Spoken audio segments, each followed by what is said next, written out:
Alright, so we're still here in Littlefield Garden. The plant we'll be looking at now is Helenium autumnale, the SneezeWeed. It's this plant right there. It's in the Asteraceae family. It's another herbaceous perennial. It's hardy from zone 3 to zone 8. It'll grow 3 to 5 feet tall, and its spread is 2 to 3 feet. So I'm just kind of getting crushed, so we'll see. It's kind of falling over now. I'd say it's about 2.5 feet. So it blooms from August to October. As you can see, it's a little colder in Maine, so October might have been a little different because it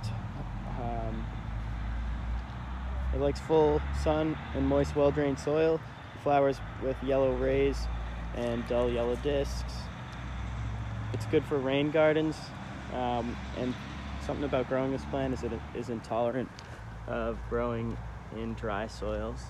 So keep that in mind if you consider planting it.